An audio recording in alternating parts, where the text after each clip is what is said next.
ಈ ಅಗ್ನಿ ಪರೀಕ್ಷೆಯಲ್ಲಿ ಯಾರು ಗೆದ್ದುಬಿಟ್ಟು ಬಿಗ್ ಬಾಸ್ ಮನೆ ಒಳಗಡೆ ಹೋಗ್ತಾರಂತ ನಾವು ಕೂಡ ಕಾದ್ ನೋಡ್ತಾ ಇದ್ದೀವಿ. ನಮಸ್ಕಾರ ಸ್ನೇಹಿತರೆ, welcome back to public talk Kannada cine Duniya YouTube channel. ನಾನು ನಿಮ್ಮ ಪ್ರೀತಿಯ ಜವಳಿ ಕೊಟ್ರೇಶ್. ಇದು ನಿಮ್ಮದೇ ಚಾನಲ್, ಸಿನಿ ಪ್ರೇಮಿಗಳ ಚಾನಲ್, ಸಿನಿ ರಸಿಕರ ಚಾನಲ್, ಅದುವೇ public talk Kannada cine Duniya YouTube channel.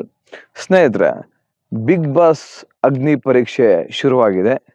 ಇದ್ರ ಬಗ್ಗೆ ನಾವು ಮಾತಾಡ್ತಾ ಹೋಗೋಣ. ಅದಕ್ಕೂ ಮೊದಲು ಇದುವರೆಗೂ ಯಾರ್ಯಾರು ನನ್ನ public talk Kannada cine Duniya YouTube ಚಾನಲ್ನ ಸಬ್ಸ್ಕ್ರೈಬ್ ಮಾಡ್ಕೊಂಡಿಲ್ವೋ ಅವ್ರು ಈಗಲೇ ಹೋಗಿ ಸಬ್ಸ್ಕ್ರೈಬ್ ಮಾಡ್ಕೊಳ್ಳಿ. ಹಾಗೆ ಪಕ್ಕದಲ್ಲಿರೋ ಬೆಲ್ ಐಕಾನ್ ಒತ್ಬಿಡಿ, ನನ್ನೆಲ್ಲ ನೋಟಿಫಿಕೇಶನ್ಗಳು ನಿಮಗೆ ತಲುಪುತ್ತೆ ಅಂತ ಹೇಳ್ತಾ, ಸ್ನೇಹಿತರೆ ಈಗ ಶುರು ಮಾಡಿಬಿಡೋಣ. ಈಗ ಬಿಗ್ ಬಾಸ್ ಅಗ್ನಿ ಪರೀಕ್ಷೆ ಅಂತ ಶುರುವಾಗಿದೆ, ನೀವೆಲ್ಲರೂ ನೋಡ್ತಾ ಇದ್ದೀರಿ. ನಂದೊಂದು ಪ್ರಶ್ನೆ ಸ್ನೇಹಿತರೆ, ಈ ಅಗ್ನಿ ಪರೀಕ್ಷೆಯಲ್ಲಿ ಯಾರ್ಯಾರೆಲ್ಲ ಭಾಗವಹಿಸಿದಾರೋ ಇವರೆಲ್ಲ ಸೆಲೆಕ್ಟ್ ಆಗ್ತಾರಾ? ಹಾಗೆಯೇ ಈ ಅಗ್ನಿ ಪರೀಕ್ಷೆ ಜನಸಾಮಾನ್ಯರಿಗೆ ಒಂದು ಅವಕಾಶ ಕೊಡ್ತೀವಿ ಅಂತ ಹೇಳಿದರು. ಓಕೆ, ಈ ಒಂದು ಅಗ್ನಿ ಪರೀಕ್ಷೆಯಲ್ಲಿ ಜನಸಾಮಾನ್ಯರು ಯಾರು ಬಂದಿದ್ದಾರೆ ಹೇಳಿ ನೋಡೋಣ. ಯಾರು ಬಂದಿದ್ದಾರೆ ಜನಸಾಮಾನ್ಯರು? ಎಲ್ಲ ಸೋಷಿಯಲ್ ಮೀಡಿಯಾ ಇನ್ಫ್ಲುಯೆನ್ಸರು, ಸೋಷಿಯಲ್ ಮೀಡಿಯಾದಲ್ಲಿ ಫೇಮಸ್ ಆಗಿರೋರು, ರೀಲ್ಸ್ಗಳೆಲ್ಲ ಮಾಡಿಕೊಂಡು ಫೇಮಸ್ ಆಗಿರೋರೆ ಸುಮಾರು ಜನ ತುಂಬಿಕೊಂಡಿದ್ದಾರೆ. ಓಕೆ, ಇದು ಕೂಡ ಏನು ತಪ್ಪಲ್ಲ, ಯಾಕಂದರೆ ಅವರ ಒಂದು ಪ್ರಯತ್ನ, ನಾನು ಕೂಡ ಬಿಗ್ ಬಾಸಿಗೆ ಬರಬೇಕು ಅಂತ. ಆದರೆ ಸಾಮಾನ್ಯರನ್ನ ಕರ್ಕೋತೀವಿ ಅಂತ ಹೇಳಿ ಆಡಿಷನ್ ಪ್ರಕ್ರಿಯೆ ಯಾಕೆ ಮಾಡಬೇಕಿತ್ತು? ಎಷ್ಟೊಂದು ಜನ ಎಷ್ಟೆಲ್ಲ ಅವ್ರು ಕಷ್ಟಪಟ್ಟಿರ್ತಕ್ಕಂತಹ ಎಲ್ಲ ದಿನಗಳನ್ನೆಲ್ಲ ನೆನೆಸ್ಕೊಂಡು ಅವರು ವಿಡಿಯೋನ ಮಾಡಿ ಅವರ ಜೀವನದಲ್ಲಿ ಎಷ್ಟು ಕಷ್ಟಪಟ್ಟಿದ್ದಾರೆ ಅದೆಲ್ಲ ಒಂದು ವಿಡಿಯೋ ಮಾಡಿ ಕಳಿಸಿದ್ದಾರೆ. ಅವ್ರಿಗೆ ಬೆಲೆ ಇಲ್ವಾ?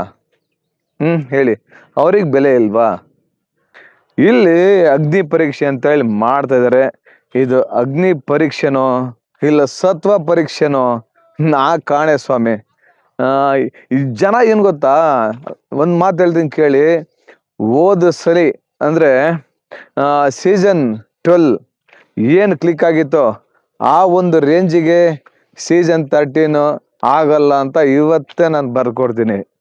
ಯಾಕಂದರೆ ಹೋದ ಸರಿ ಕಂಟೆಸ್ಟೆಂಟ್ಗಳು ಹಂಗಿದ್ರು, ಒಬ್ರಿಗಿಂತ ಒಬ್ಬರು ಏನೋ ಒಂಥರ ಡಿಫ್ರೆಂಟ್ ಆಗಿದ್ರು. ಅದರಲ್ಲೂ ಮಲ್ಲಮ್ಮನವ್ರು ಕರ್ಕೊಂಬಂದಿದ್ರಲ್ಲ, ಅದು ನೋಡಿ, ಸಾಮಾನ್ಯರಲ್ಲಿ ಸಾಮಾನ್ಯರು ನಮ್ಮ ಮಲ್ಲಮ್ಮನವರು. ಹಾಗೆ ನಾನೇನು ಇವ್ರನ್ನ ಬೇಡ ಅಂತ ಹೇಳ್ತಾ ಇಲ್ಲ, ಆದ್ರೂ ಇವರು ಆಡಿಷನ್ ಏನಕ್ಕೆ ಮಾಡಿಸ್ಬೇಕಾಗಿತ್ತು? ನನಗೂ ಕೂಡ ಆಡಿಷನ್ ಬಂದಿತ್ತು, ನಾನು ಕೂಡ ಆಡಿಷನ್ಗೆ ಪಾರ್ಟಿಸಿಪೇಟ್ ಮಾಡಿದ್ದೆ. ಮೆಸೇಜ್ ಬಂತು, ಸಾರಿ ನೀವು ಸೆಲೆಕ್ಟ್ ಆಗಿಲ್ಲ, ಇನ್ನೂ ಚೆನ್ನಾಗಿ ಪರ್ಫಾರ್ಮ್ ಮಾಡಿರೋರು ಸುಮಾರು ಜನ ಇದ್ದಾರೆ, ಅವ್ರನ್ನ ನಾವು ಸೆಲೆಕ್ಟ್ ಮಾಡಿದ್ದೀವಿ ಅಂತ ಹೇಳಿದರು. ತೊಂದರೆ ಇಲ್ಲ, ಯಾಕಂದರೆ ಬಿಗ್ ಬಾಸ್ ಅನ್ನೋದು ಇವತ್ತಿಗೆ ಅಂತ್ಯ ಆಗಲ್ಲ, ಇನ್ನೂ ಇರುತ್ತೆ. ಪ್ರಯತ್ನ ಮಾಡ್ತಾ ಇರಬೇಕು. ಅವರು ಕೂಡ ಅದನ್ನೇ ಕಳಿಸಿರೋದು, ಪ್ರಯತ್ನ ಮಾಡ್ತಾ ಇರಿ ಅಂತ. ಯಾಕಂದರೆ ಸುಮಾರು ಜನ ಕಾಮೆಂಟ್ಸ್ಗಳು ಹಾಕ್ತಾರೆ, ಏನಪ್ಪ ಅಂದರೆ, ಅಲ್ಲ ರೀ, ಸಾಮಾನ್ಯರಲ್ಲಿ ಸಾಮಾನ್ಯ ಅಂತ ಹೇಳ್ಬಿಟ್ಟು ಸೋಷಿಯಲ್ ಮೀಡಿಯಾ ಇನ್ಫ್ಲುಯೆನ್ಸರ್ಗಳನ್ನೇ ಕರ್ಕೊಂಬಂದು ಇಲ್ಲಿ TRPಗೋಸ್ಕರ ಏನೇನೋ ಮಾಡ್ತಾವ್ರೆ, ಇವ್ರನ್ನೆಲ್ಲ ಈಗ ಬಿಗ್ ಬಾಸ್ ಮನೆಗೆ ಕಳಿಸ್ತಾರಾ ಅನ್ನೋ ಒಂದು ಡೌಟು ನಮಗೆ ಅಂತ ಮೆಸೇಜ್ಗಳು ಆಗ್ತಾಯಿದ್ರು. ಹಾಗಾಗಿ ನನಗೂ ಒಂದು ಡೌಟ್ ಇತ್ತು, ಇವ್ರನ್ನೆಲ್ಲ ಕಳಿಸ್ತಾರಾ ಇಲ್ಲ ಸುಮ್ಮನೆ ಬಂದೆ ಪುಟ್ಟ ಓದೆ ಪುಟ್ಟ ಅಂಥೇಳಿ ಕರ್ಕೊಂಬಿಟ್ಟು ಸ್ಟೇಜ್ ಮೇಲೆ ಸ್ವಲ್ಪ ಹೊತ್ತು ಮಾತಾಡಿಬಿಟ್ಟು ವಾಪಸ್ ಕಳಿಸ್ತಾರಾ ಅನ್ನೋದೇ ನನ್ನ ಒಂದು ಪ್ರಶ್ನೆ, ಹಾಗೆ ಅಭಿಮಾನಿಗಳ ಪ್ರಶ್ನೆ, ಹಾಗೆ ನಮ್ಮ ಕರ್ನಾಡಿನ ಜನತೆಯ ಪ್ರಶ್ನೆ. ಈ ಅಗ್ನಿ ಪರೀಕ್ಷೆ ನಡೀತಾ ಇದೆ, ನೋಡೋಣ ಈ ಅಗ್ನಿ ಪರೀಕ್ಷೆಯಲ್ಲಿ ಯಾರು ಗೆದ್ದುಬಿಟ್ಟು ಬಿಗ್ ಬಾಸ್ ಮನೆ ಒಳಗಡೆ ಹೋಗ್ತಾರಂತ ನಾವು ಕೂಡ ಕಾದ್ ನೋಡ್ತಾ ಇದ್ದೀವಿ. ನೀವು ನೋಡಿರ್ಬೋದು ರೀಸೆಂಟ್ ಎಪಿಸೋಡ್ಗಳಲ್ಲೆಲ್ಲ ಏನೇನಾಯಿತು ಅಂತ. ನಾನು ಯಾರ ಹೆಸರು ಕೂಡ ತೊಗೊಂಡು ಮಾತಾಡಲ್ಲ, ಯಾಕಂದರೆ ಸುಮ್ಮನೆ ಹೆಸರುಗಳು ತೊಗೊಂಡು ಮಾತಾಡಿ ಅಯ್ಯೋ ನನ್ನ ಬಗ್ಗೆ ಹಿಂಗೆ ಮಾತಾಡ್ಬಿಟ್ಟ, ಅಯ್ಯೋ ನನ್ನ ಬಗ್ಗೆ ಹಿಂಗೆ ಮಾತಾಡ್ಬಿಟ್ಟ ಅಂಥೇಳಿ ನಮ್ಮನ್ನೆಲ್ಲ ಯಾಕೆ ದೂಷಿಸೋದು ಅಲ್ವೇ? ಯಾಕಂದರೆ ಅವ್ರವರಿಗೆ ಆದ ಅಭಿಮಾನಿ ಬಳಗ ಇರುತ್ತೆ. ಅವ್ರು ಏನಾಗಿರಲಿ, ರೀಲ್ ಸ್ಟಾರರ್ ಆಗಿರಲಿ, ಯಾವುದೇ ಸ್ಟಾರ್ ಆಗಿರಲಿ, ಅವರಿಗೆ ಆದ ಒಂದು ಅಭಿಮಾನಿ ಬಳಗ ಇರುತ್ತೆ. ಅವರೆಲ್ಲ ಈ ನನ್ನ ಮಗ ನೋಡಲಿ, ಏನು ಗಾಂಚಲಿ ನನ್ನ ಮಗಗ ಏನು ಹೆಂಗೆ ಬೇಕಂಗೆ ಮಾತಾಡೋನೆ ಅಂತೇಳಿ ಸುಮ್ಮನೆ ಕೆಟ್ಟ ಮಾತುಗಳೆಲ್ಲ ಉಪಯೋಗಿಸ್ತಾರೆ. ಇದು ಬೇಕಾ ನಮಗೆ? ಬೇಡ. ಹಾಗಾಗಿ ಈ ಒಂದು ಅಗ್ನಿ ಪರೀಕ್ಷೆ ನಡೀತಾ ಇದೆ. ವಿನಯ್ ಗೌಡ, ಸಂಗೀತ ಶೃಂಗೇರಿ, ನಮ್ಮ ಶ್ರುತಿ ಮೇಡಮ್ಮು, ಹಾಗೇನೆ ಚಂದನ್ ಶೆಟ್ಟಿ ಅವರೆಲ್ಲ ಜಡ್ಜ್ ಆಗಿ ಬಂದಿದ್ದಾರೆ. ನೋಡೋಣ ಇವರ ಒಂದು ಜಡ್ಜ್ಮೆಂಟ್ ಹೆಂಗಿರುತ್ತೆ.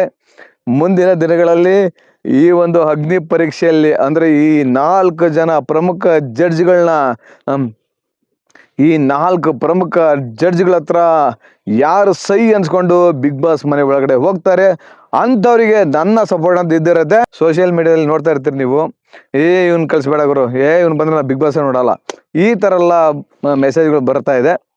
ಆದ್ರೂ ನೋಡೋಣ, ಯಾಕಂದರೆ ಅದೃಷ್ಟ ಅನ್ನೋದು ಎಲ್ರಿಗೂ ಬರೋದು ಒಂದೇ ಸರಿ. ಅಂತಹ ಒಂದು ಅದೃಷ್ಟನ ಯಾರು ಈ ಒಂದು ಅಗ್ನಿ ಪರೀಕ್ಷೆಯಲ್ಲಿ ಪಾಸಾಗಿ ಹೋಗ್ತಾರೆ ಅಂಥವ್ರಿಗೆಲ್ಲ ನಮ್ಮ ಒಂದು public talk Kannada cine Duniya YouTube channel ಮುಖಾಂತರ ಅವರೆಲ್ಲ ಸಪೋರ್ಟ್ ಮಾಡ್ತೀನಿ. ಹಾಗೆ ನಾನು ಅವ್ರ ಬಗ್ಗೆ ಎಲ್ಲ ವೀಡಿಯೋಸ್ ಕೂಡ ಮಾಡ್ತೀನಿ ಅಂತ ಹೇಳ್ತಾ, ಆದ್ರೂ ಈ ಬಾರಿ ಬಿಗ್ ಬಾಸು ಹೋದ್ ಸರಿ ಅಷ್ಟು ಕ್ರೇಜ್ ಮೂಡ್ಸಲ್ಲ ಅಂತ ನನ್ನ ಭಾವನೆ. ಈಗಾಗಲೇ ಹಳ್ಳಿ ಪವರ್ ಅಂತೇಳಿ ಶುರುವಾಗಿದೆ ಜಿ ಕನ್ನಡದಲ್ಲಿ. ಆ ಒಂದು ಹಳ್ಳಿ ಪವರ್ ಎಂತೆಂಥ ಟಾಸ್ಕ್ ಮಾಡಿಸ್ತಾ ಇದಾರೆ ಗೊತ್ತೇನ್ರಿ. ಹೋದ್ ಸರಿ ಸುಮಾರು ಜನ ಹೇಳ್ತಾ ಇದ್ರು, ಅಲ್ರಿ ಬಿಗ್ ಬಾಸ್ ಅಲ್ಲಿ ಒಳ್ಳೊಳ್ಳೆ ಟಾಸ್ಕ್ಗಳೇ ಮಾಡ್ಸಲ್ಲ, ಹಳ್ಳಿ ಪವರ್ ನೋಡ್ರಿ ಎಂತೆಂಥ ಟಾಸ್ಕ್ ಮಾಡಿಸ್ತಾರೆ ಅಂತ.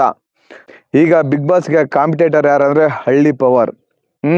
ಹಾಗಾಗಿ ಈ ಬಾರಿಯ ಬಿಗ್ ಬಾಸ್ ಅಲ್ಲಿ ಒಳ್ಳೊಳ್ಳೆ ಟಾಸ್ಕ್ಗಳು ಮಾಡಿಸಿ ಅಂತ ನಾನು ನನ್ನ public talk Kannada cine Duniya YouTube channel ಮುಖಾಂತರ ಕೇಳ್ಕೊತಾ, ಅಗ್ನಿ ಪರೀಕ್ಷೆಯಲ್ಲಿ ಈ ಅಗ್ನಿ ಪರೀಕ್ಷೆಯಲ್ಲಿ ಯಾರ್ಯಾರೆಲ್ಲ ಒಳಗಾಗಿದ್ದೀರಿ ಅವರೆಲ್ಲರಿಗೂ ಶುಭ ಕೋರ್ತಾ ಈ ವಿಡಿಯೋನ ಇಲ್ಲಿಗೆ ಎಂಡ್ ಮಾಡ್ತೀನಿ.